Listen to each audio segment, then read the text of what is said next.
বর্তমানে গেমিং একটা ফোন নিতে গেলে বর্তমানে আমাদের 25,000 টাকার মতো গুনতে হবে।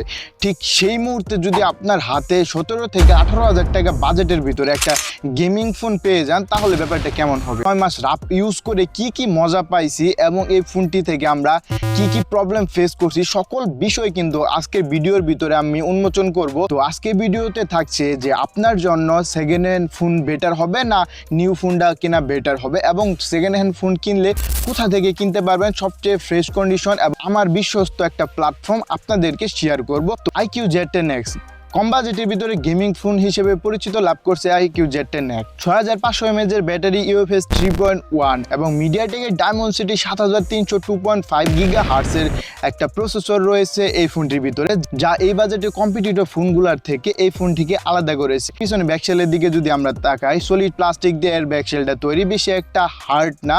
হাত থেকে যদি আপনার কোনো ভারী কোনো জায়গাতে পড়ে যায়, এই ফোনটা ব্যাকশেল ফেটে যাওয়ার সম্ভাবনা রয়েছে, এদিক দিয়ে সাবধান। পিছনে প্লাস্টিক ব্যবহার করা হয়েছে, একটা গ্লাসের মতো থিম দিচ্ছে, এখানে ফিঙ্গার কিন্তু বেশি একটা পড়তেছে না। এর ডিসপ্লেতেও কিন্তু কোনো প্রকার প্রোটেকশন ইউজ করা হয় না, আমরা যতটুকু পেয়েছি স্ট্যান্ডার্ড প্রোটেকশন ইউজ করা হয়েছে। টুকটাক পরে গেলে এই ফোনটিকে রক্ষা করতে পারবে, কিন্তু ভারী কোনো যদি আঘাত লাগে তাহলে এই ফোনটি ফেটে যাওয়ার সম্ভাবনা রয়েছে। ফোনটির ভিতরে কিন্তু আপনি 3.5mm হেডফোন জ্যাকটা পাচ্ছেন না। ডুয়েল স্টোরি স্পিকার রয়েছে এই ফোনটির ভিতরে, যথেষ্ট পরিমাণ লাউড দিতে পারে। এই ফোনটি রিভিউ করার আগে আমরা এই ফোন সম্পর্কে যতবার জানার চেষ্টা করছি, ঠিক ততবারই আমরা এর ক্যামেরার দিকে নেগেটিভ সাইড খুঁজে পাইছি। ক্যামেরার দিকে মানুষের হিউজ পরিমাণ কমপ্লেন, হাজারো কমপ্লেন থাকার পরও আমার কাছে এই ফোনটির একটা বিশেষ দিকটা খুব ভালো লাগছে। এই ফোনটি কম প্রাইসে বেস্ট অপশন আপনাদেরকে প্রদান করতেছে শেরপুর সেল বাজার। সুপার ফ্রেশ এ ক্যাটাগরির ফোন যদি আপনি সেকেন্ড হ্যান্ড নিতে চান, তাহলে আপনার যেতে হবে শেরপুর সেল বাজারে। শেরপুর সেল বাজারে কাকলি মার্কেট 3য় তলায়, এবং তাদের কাছে আপনি এই ফোনটি 18 থেকে 19,000 টাকা দিয়ে খুব ইজিলি ভাবে পেয়ে যাবেন। ফোনটি প্রাইস আপ এবং ডাউন হতে পারে কিছু টাকা। এই ফোনটি সেকেন্ড হ্যান্ড ফোন হওয়ার সত্ত্বেও তারা কিন্তু আপনার 7 দিনের রিপ্লেসমেন্ট ওয়ারেন্টি দিবে, যে পুরো বাংলাদেশ তারা হোম ডেলিভারি সার্ভিস দিয়ে থাকে। যদি আপনার কোনো প্রোডাক্ট প্রয়োজন হয়, স্ক্রিনে দেওয়া হোয়াটসঅ্যাপ নাম্বারে তাদের সাথে যোগাযোগ করতে পারেন, অথবা তাদের পেজটা আমি কমেন্ট বক্সে দিয়ে রাখতেছি, আপনারা চাইলে দেখতে পারেন। এটা স্ক্রিনে বেশ কয়েকটা অ্যাপ রান করি একসাথে, তখন কিন্তু এই ফোনটি থেকে কোনো প্রকার হ্যাংলেগ স্লো আমরা দেখা পাইতেছি না। এবং আমরা ক্যাপকাট নামায়ও এই ফোনটির ভিতরে ভারী চাপ দেওয়ার চেষ্টা করছি, খুব ইজিলি ভাবে আমাদের ভারী চাপগুলো সে কন্ট্রোল করতে পারতেছি। এবং সবচেয়ে মজার ব্যাপার কি জানেন, যে আমরা ফ্রি ফায়ারে আলট্রা দিয়ে খেলার পরও এই ফোনটি কিন্তু বেশি একটা হিট জেনারেট করতেছে না। মিডিয়াটেকের ফোনগুলো বেশ কয়েকটা ফোন আমরা দেখতে পাইছি যে প্রচুর পরিমাণ হিট জেনারেট করে ফোনের ভিতর দিয়ে আপনি পাবজি স্ট্যান্ডার্ড দিয়ে খেলেন, খুব ইজিলি ভাবে আপনি কিন্তু পাবজি রান করতে পারবেন। এবং আমরা কল অফ ডিউটি এই ফোনটি দিয়ে খেলার চেষ্টা করছি, কল অফ ডিউটি কিন্তু খুব সুন্দরভাবে হ্যান্ডেল করতে পারতেছে। এবং ফ্রি ফায়ারও আমরা ট্রাই করছি, আলট্রা দিয়ে ট্রাই করার পর এই ফোনটি থেকে একটু পারফরমেন্স ড্রপের দেখা পাইছি যখন আমরা রাপ গেমিং করছি। এবং যখন স্ট্যান্ডার্ড রেখে আমরা নর্মালি রাপ গেমিং করছি, তখন কিন্তু আমরা এই ফোনটি থেকে কোনো প্রকার হ্যাংলেগ স্লোর দেখা পাই নাই। আমরা যখন বেশ কয়েকটা অ্যাপ একসাথে রান করি, তখন কিন্তু হিটিং হতে পারে এই ফোনটি থেকে।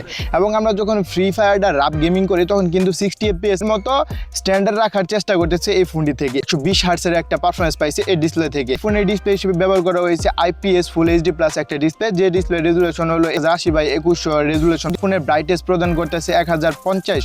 এই ফোন যখন আমরা ডিরেক্ট সানলাইটে ইউজ করি, তখন কিন্তু আমরা ব্রাইটনেসে কোনো ঘাটতি পাচ্ছি না, কারণ পর্যাপ্ত পরিমাণ ব্রাইটনেস এই ফোনটির ভিতরে রয়েছে। এবং এই ফোনটি কিন্তু যথেষ্ট পরিমাণ কালারফুল রেজুলেশন দিচ্ছে আমাদেরকে, এবং কিছু রেজুলেশন ভাইব্রেশন করে আইতেছে, এবং রেজুলেশনগুলো তারা চেষ্টা করতেছে বুস্ট করে দেওয়ার জন্য। যখন আমরা আসলে অ্যামোলেড চালায় অভ্যস্ত, তখন এই ফোনের ডিসপ্লেটা কেমন জানি একটু ফ্যাকাশে। আমার ফুল HD প্লাস ডিসপ্লে থাকার কারণে এই ফোনের ডিসপ্লে রেজুলেশন নিয়ে কারো কমপ্লেন থাকবে বলে আমার মনে হয় না। এই ফোনের পাঞ্চুয়াল কাটারটা বেশি একটা বড় মনে হয়েছে, এবং এর বেজেলটা আরও ছোট করা উচিত ছিল।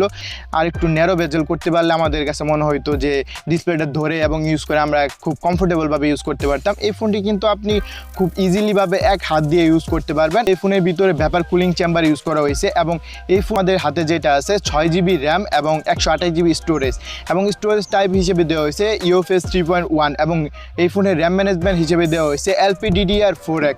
এই জায়গাতে আমার একটু কমপ্লেন, কারণ এই বাজেটে যদি LPDDR5X এর একটা র্যাম ম্যানেজমেন্ট দেওয়া যেত, তাহলে এই ফোনটি আরও বেটার পারফরমেন্স আনতে পারতো।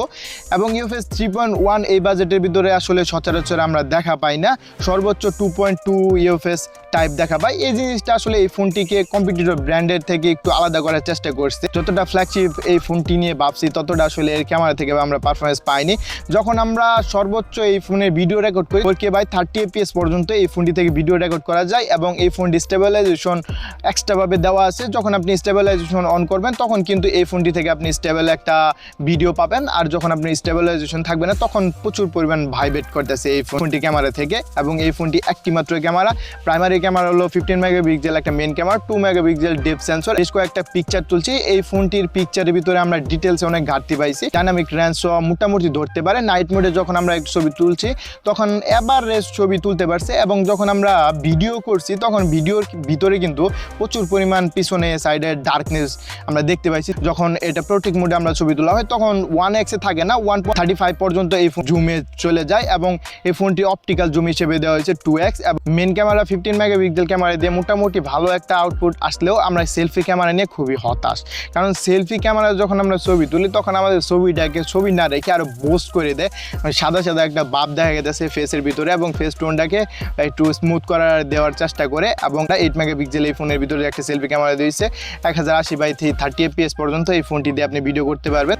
আসসালামু আলাইকুম। আপনি এই মুহূর্তে যে ক্যামেরা শ্যুটটা দেখতেছেন সেটা হলো IQ Z10X 6128 এই ভেরিয়েন্টের সেলফি 8 মেগাপিক্সেল ক্যামেরার আউটপুট। বর্তমানে এটার আউটপুট যতটুকু দিতেছে 8 মেগাপিক্সেল হিসেবে আসলে স্যাটিসফাই না, কারণ আপনি দেখতেই পারতেছেন পিছনের কালারগুলা কেমন ডার্ক করে ফেলতেছে।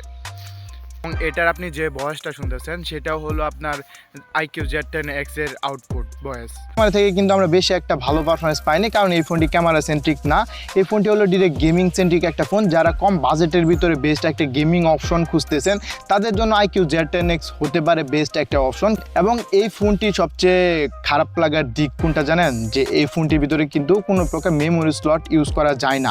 এই ফোনটির ভিতরে 2টি মাত্র সিম ইউজ করতে পারবেন, এবং এই ফোনটির ভিতরে কিন্তু কোনো প্রকার নয়েজ ক্যান্সেলিং নাই। নয়েজ ক্যান্সেলিং না থাকার কারণে আমরা যখন ভিড়ের ভিতরে এই ফোনটি দিয়ে কথা বলি তখন কিন্তু আমাদের কথার ভিতরে হিউজ পরিমাণ নয়েজ চলে আসে, যার ফলে আমাদের কমফোর্টেবলভাবে কথা বলতে পারি না। এই জায়গাটা আপডেট করা উচিত ছিল। সো এই ছিল আজকের ভিডিও। সম্পূর্ণ ভিডিও জুড়ে ছিলাম আমি মেহেদী হাসান। যারা আমাদের চ্যানেলে এখনও সাবস্ক্রাইব করে না অবশ্যই আমাদের চ্যানেলটা সাবস্ক্রাইব করে দিয়ে নতুন কোনো ভিডিও পেতে অপেক্ষা করুন। আপনাদের জন্য আমরা নিয়ে আসতে যাচ্ছি সর্বোচ্চ কিছু, এবং আপনাদের জন্য খুব ভালো কিছু রয়েছে।